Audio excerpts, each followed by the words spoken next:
Hey friends, I'm your host, Dr. Elizabeth Samiera, the intuitive psychiatrist, and you're listening to Stepping into Soul Power, the podcast where we help people regulate their emotions, connect with their intuition, and communicate better. So when a room is chaotic, most of us get really frustrated and we reach for the same tool and we try to say the right thing. We ask for quiet and raise our voice to be heard over the noise.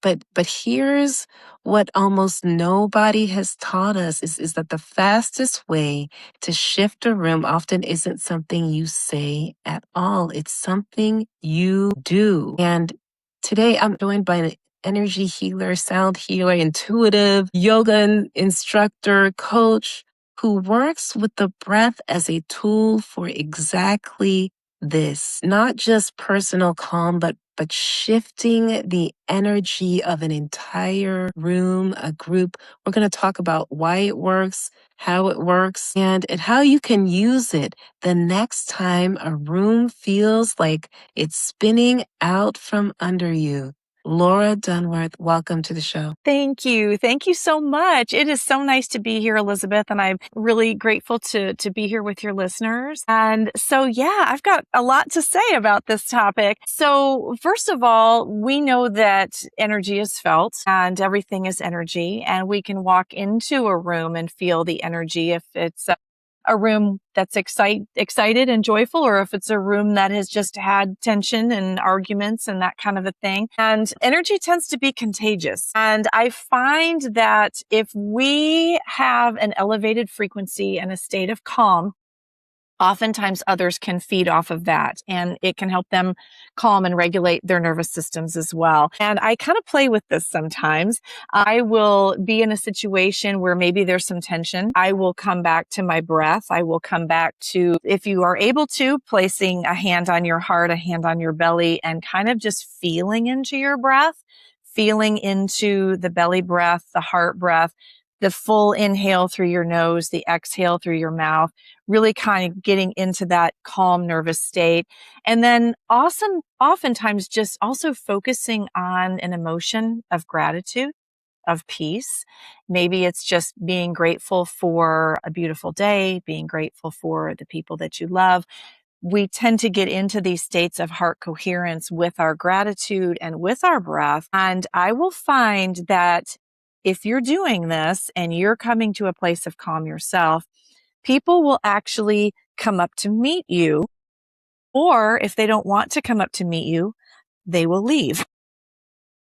And it's interesting, right? It's like people are drawn to elevated frequencies, but if they're really kind of wanting to stay stuck in their lower energy, their energy of fear or confrontation, they won't want to be with someone who is having that calming frequency. But more often than not, you can calm yourself and others can kind of just intuitively, it's kind of like, I'll have what she's having. I want to feel that way too. Yeah. And we get into our bodies, we get into our breath, and it's a really, really powerful thing. It's so interesting to kind of play with that. Yes. With Yes. that energy. Well, I have a question for you. What first drew you to breath work specifically as a tool for groups rather than just individual practice?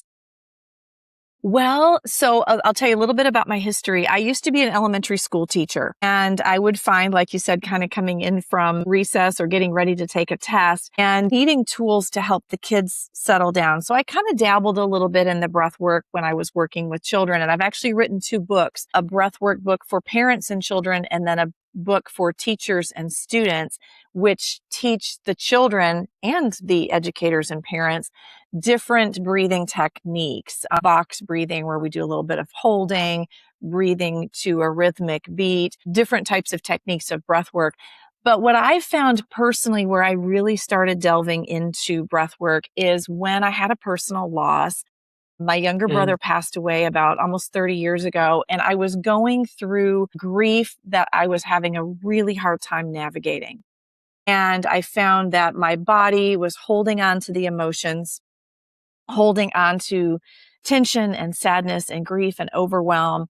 And I needed tools. And so I started looking into different techniques, working with the nervous system, and breathwork was one that is ancient. It's been around. Obviously, we've been breathing since the beginning of time, but people have been using breathwork in all cultures for so long. And so I found that I could regulate my nervous system and I could actually release those trapped emotions through these different breathing techniques. It was really a powerful way to work with grief and overwhelm. Wow. You've worked with different types of people. Is there a particular moment in a classroom, in a meeting that really, really touched your heart? Well, we're all navigating so much right now. Everybody has their challenges. And I've been working a little more closely lately with children and their parents, or with teens and their parents.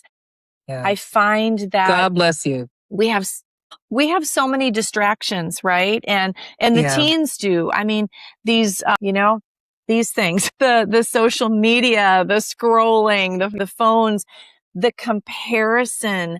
There's never been a time where we've been so stimulated.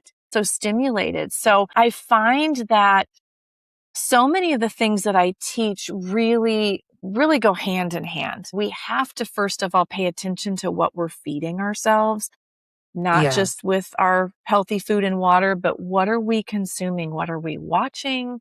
What are we listening to? Who are the people that we're associated with? So many folks they never set their scrolling down, or they never turn off the television. And we're constantly taking in energies, right? And most of them are not very calming. And so as far as a particular moment, I've been working more and more with stressed out kids and teens and their parents, and bringing awareness to everyday life. Okay, let's pay attention to what we're taking in, and let's work on these tools that are going to help our bodies, our minds, our spirits relax and feel safe in this world. Yeah. I mean, teens and their parents, you can get lots of different things with that. Could you give us an example, like a little, a smidge, like a sample of like what something like that might look like? Sure. Well, so sometimes I'll work kind of one-on-one with families, and, we'll kind of talk about where we feel that tension in our bodies. And I think that's a really good one for teens is, okay, you know what? I might be thinking these things in my head. And when we focus on certain thoughts, they tend to, as you know, they cycle, they repeat, we get caught in these loops. But where do we feel it in our bodies? And I was a child of divorced parents, and my parents divorced when I was about 5 years old. And I remember feeling like I had to keep it all together. And I was really tense all the time. And my hands would sweat like uncontrollably. And so we kind of talk about, okay, what does your body do? Are you feeling it in your heart? Are you sweating? Is your breathing fast? Oftentimes it's kids who are dealing with maybe divorced parents feeling like they maybe can't be angry with their parents, or they are trying to keep it all together because they've kind of maybe had to be the adult in the relationship. And so becoming the observer is I think the hardest thing that we can do, but observing that, okay, these are emotions and thoughts. They're not who we are. We can take a step back and go, okay, I'm feeling this in my body. I'm thinking these thoughts. It's really painful. I feel it in my chest, or I feel it in my digestion. That was a big one for me too, is I can't digest these emotions. So I have stomach aches all the time.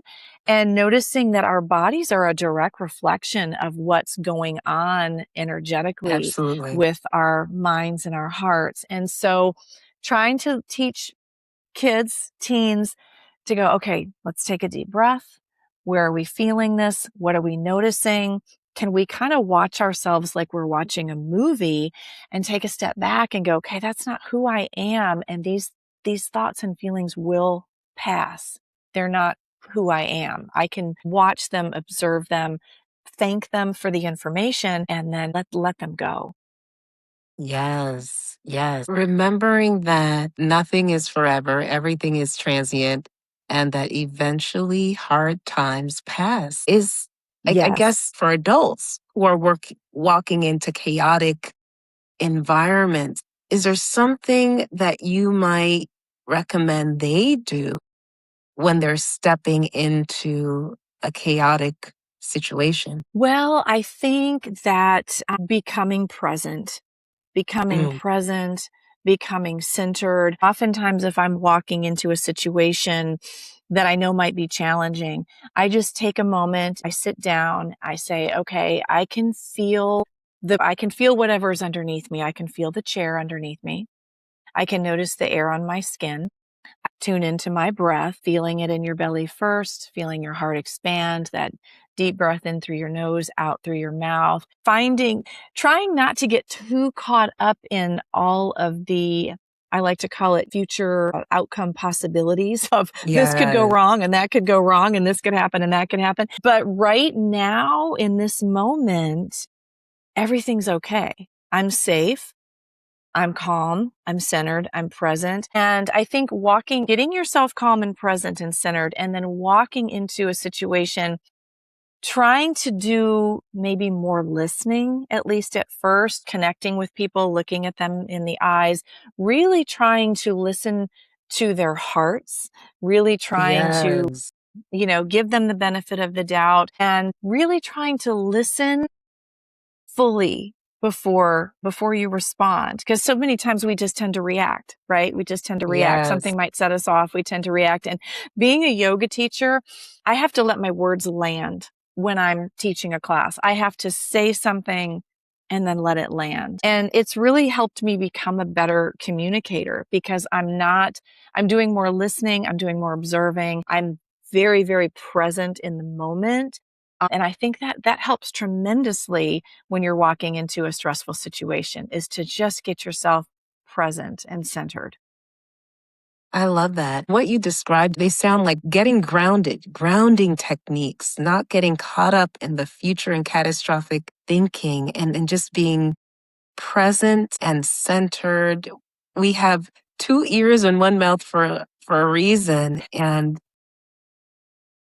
Exactly. listening, it is so important. It's an important form of communication that often gets underrated. Exactly, exactly. And back to your point real quick on grounding, if you can step outside for a moment and you can feel the sun on your skin, and if you get a chance and you could take your shoes off and put your feet in the grass on the ground, literal grounding with the energetics of the earth is so powerful. But just taking a breath of fresh air, listening to the birds for a moment, just nature is so healing and grounding. And so that is a really great thing to do before you walk into a situation that could possibly be stressful or tense. Yes, yes. And are there any things that you recommend after having been in a situation that has been chaotic? For me, it's movement paired with breath.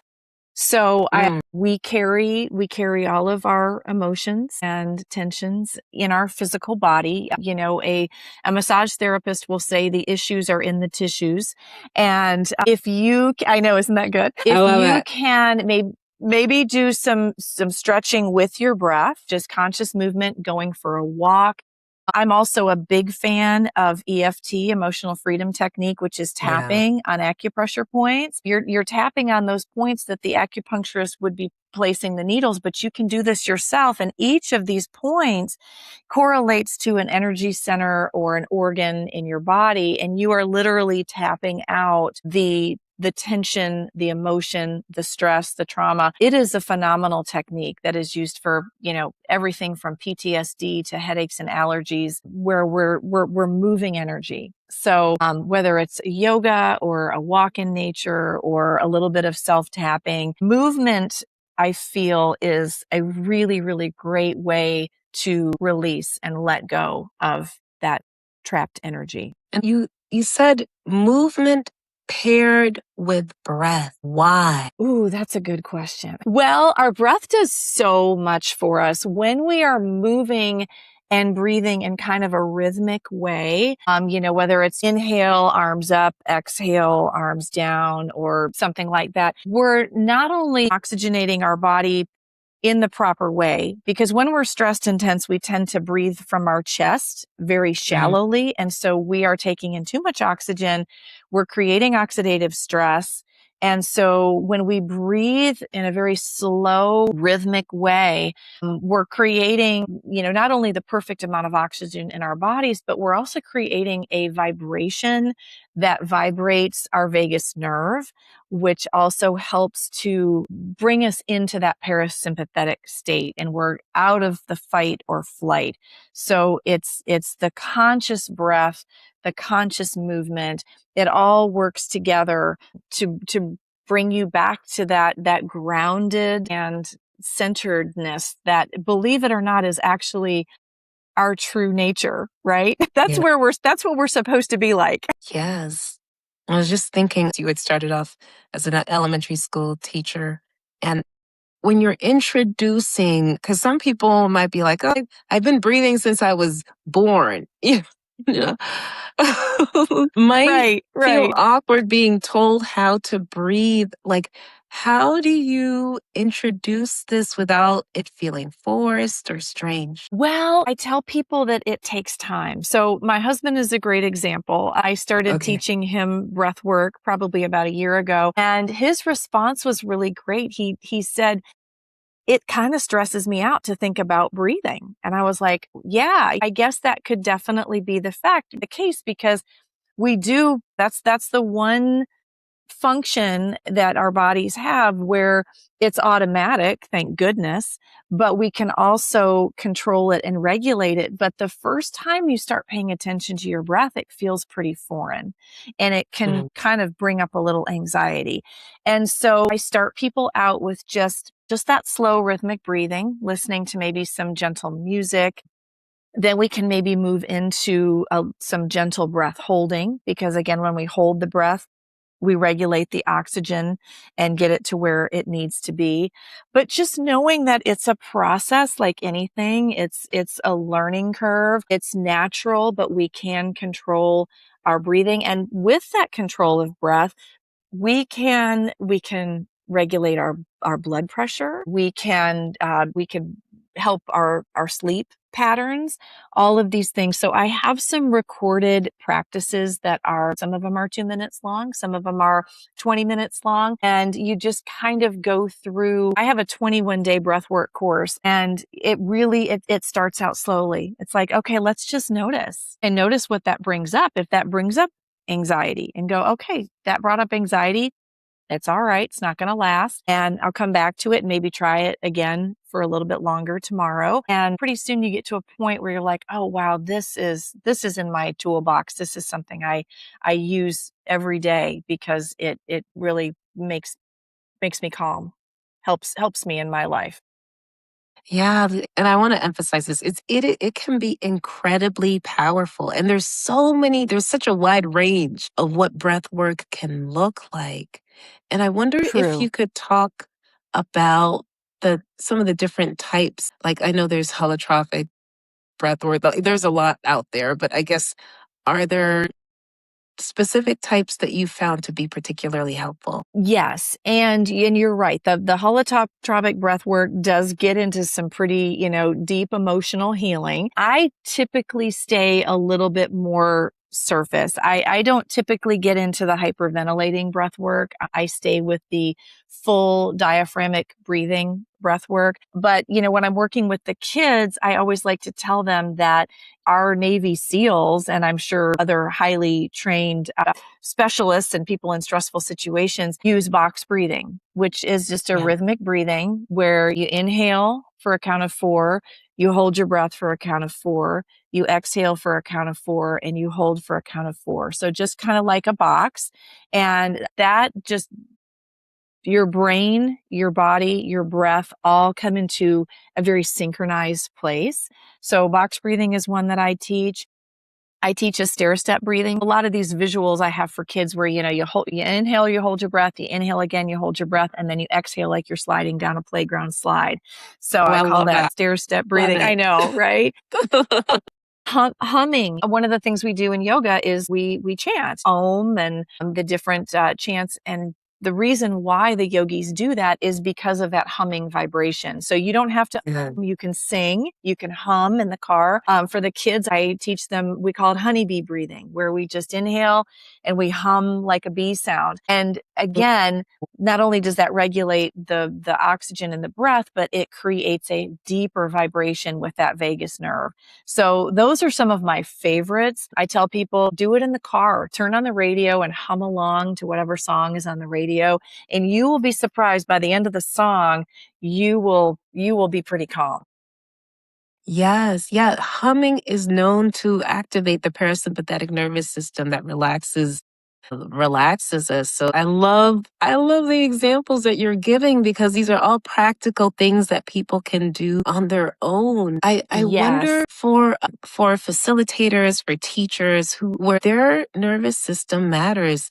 Like, I guess, how does a facilitator or teacher's nervous system end up shaping the room, whether they realize it or not? Exactly. Well, just like we were talking about in the beginning, if you are in a calm state, then you're going to broadcast that. It really is kind of a psychic energy kind of a thing where you are in a calm state. You're going to broadcast that through your energetic field and people pick up on it.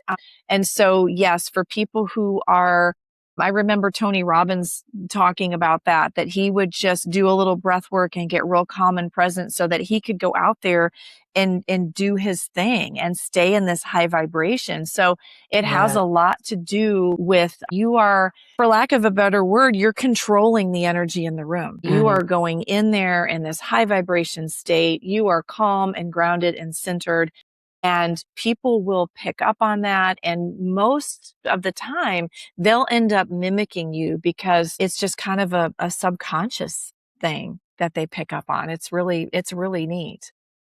Wow. If someone listening today remembers one thing about breath work, what would you want it to be? Well, just that these tools are right here at your fingertips. I mean, obviously having teachers and counselors and doctors and people, we need a team, but to Yeah. be able we need support, but to be able to learn these tools on your own so that you can pull them out anytime. You can pull them out anytime. If you feel like you are having an anxious moment, you can just tune into the right now. Like I said, what am I feeling right now? Can I feel the air on my skin? Can I feel the breath moving through me?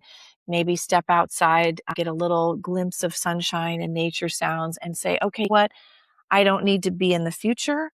I don't need to be in the past because right now in the present, I'm safe. I'm fine. Everything is well.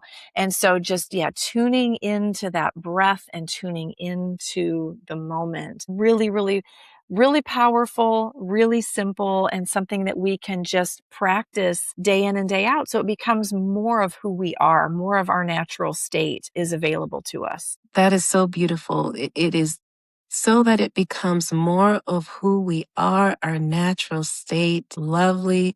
Can you tell our audience how can they best connect with you? Well, thank you. So my website's easy. It's just my name, lauradenworth.com. And on my website, I have links. I have links to some free resources. I have a YouTube channel with some recorded guided breath work and meditations that are free.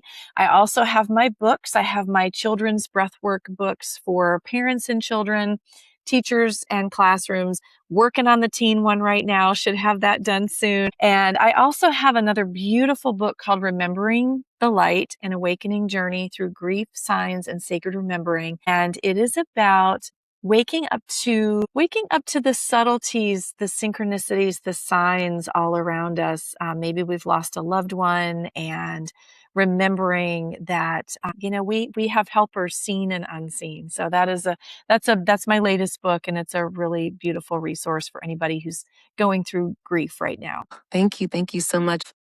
Part of the reason why I was really excited about this conversation is that you've worked with people through the ages, through all different types. And I truly believe that we need to invest in our kids. And I love the fact that you have breath work, like instruction, like have fun things that you can do with your kids because Yes. it brings people together. It's like good for you and good for kids, good for the family.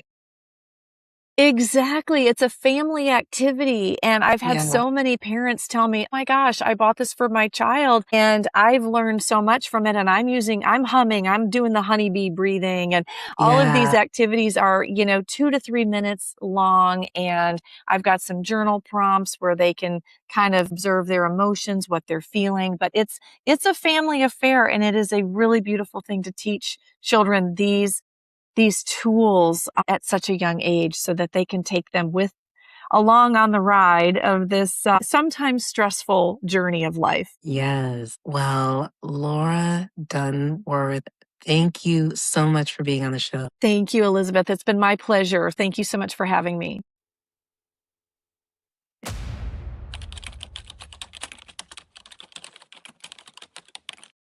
If you haven't heard it yet today, I appreciate you.